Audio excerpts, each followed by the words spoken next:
Welcome to Breaking the Cycle, the podcast where we take a deep dive into the systemic issues facing First Nations children and families in Canada.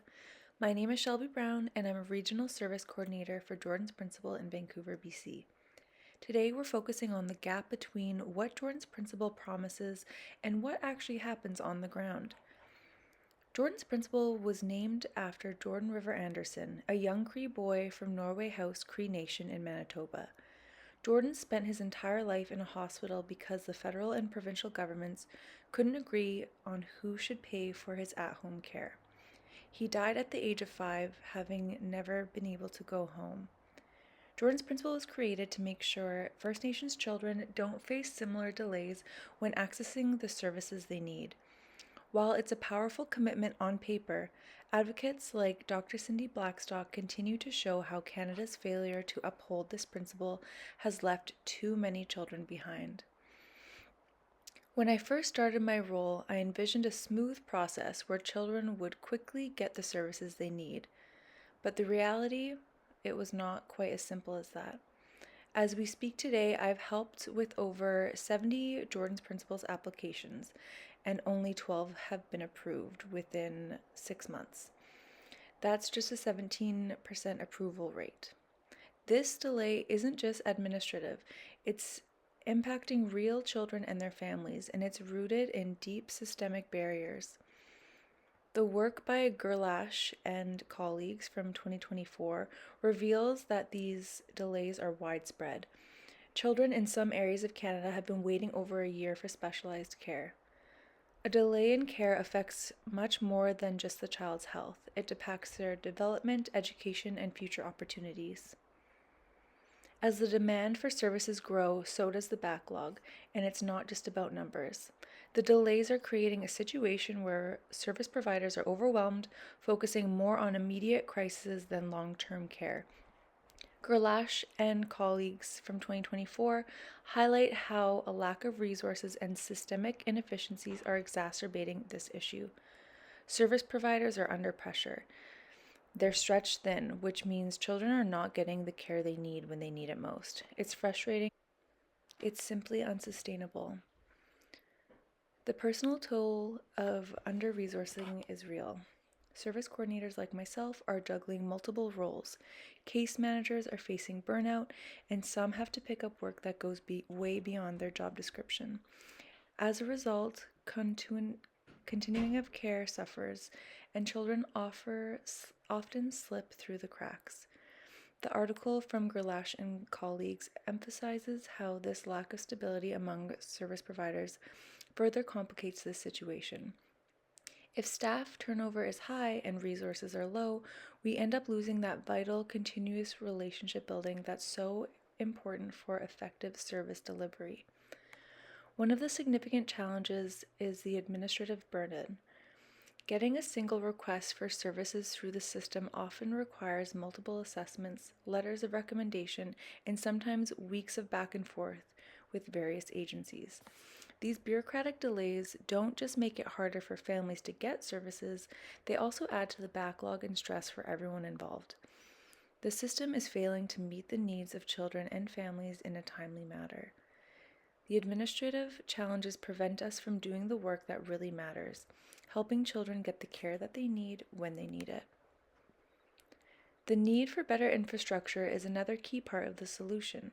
As outlined in the Gerlache study, some First Nations communities don't even have access to high-speed internet, which makes it difficult to deliver virtual services. This lack of infrastructure only deepens the divide and limits access to care. We need systems that work for the people they're supposed to serve.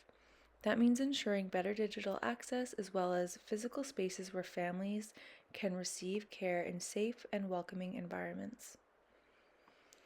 At the heart of all of this is the fundamental issue of social justice. First Nations children, just like any other child, deserve equal access to services that can support their growth and well-being. But due to systemic inequalities, they are too often being left behind.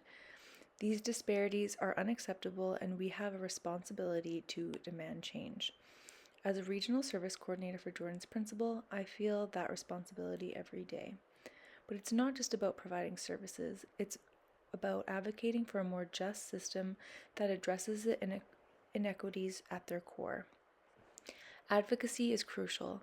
It's not enough to make the system on behalf of families. We must fight for systemic change that will make the system work for them. Dr. Cindy Blackstock has been an outspoken advocate for First Nations children for the full implementation of Jordan's Principle. Her work highlights the importance of self-determination for Indigenous communities and the need for policies that ensure equitable access to public services.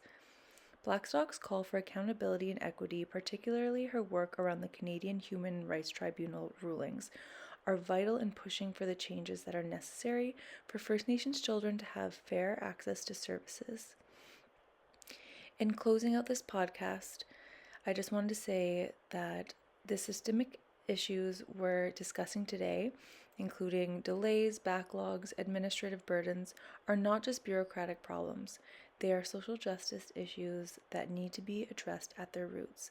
We need better resources, better coordination, and a system that prioritizes Indigenous children and families. Change won't happen overnight, but it can start with us advocating for policy shifts, supporting community-led solutions, and working toward a more just system. This is about fairness, equity, and ultimately improving the lives of children we serve. Thank you for listening to another episode of Breaking the Cycle. In today's episode, we discuss the challenges of implementing Jordan's Principle and the need for systemic reform to better serve First Nations children. I hope this episode has provided some insight into the ongoing issues and why it's crucial for all of us to be part of the solution. Thanks again for listening and have a great day.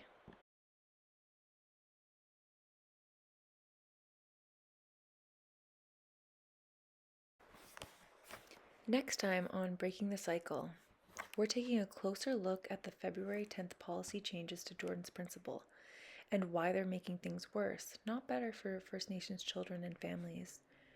Canada has introduced sweeping changes that now restrict funding for things like home renovations, school activities, and even basic medical-related supports, unless they can prove they're required to ensure equality with non-Indigenous children.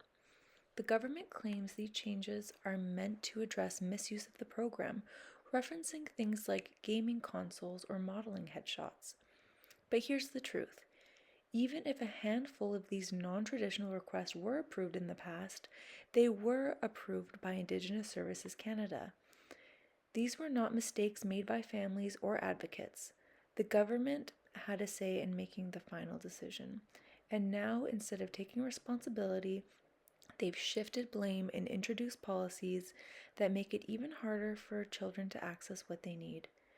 Cindy Blackstock, a longtime advocate and one of the key voices behind the original human rights complaint that led to Jordan's Principle, has spoken out clearly. These changes aren't evidence-based and they're not fixing the real problem, which is Canada's ongoing failure to uphold its legal obligations under Jordan's Principle. We'll unpack what's really behind policy changes, explore how the backlog of over 140,000 requests became a crisis of Canada's own making, and ask the hard question, is the federal government backtracking on its promise to First Nations children?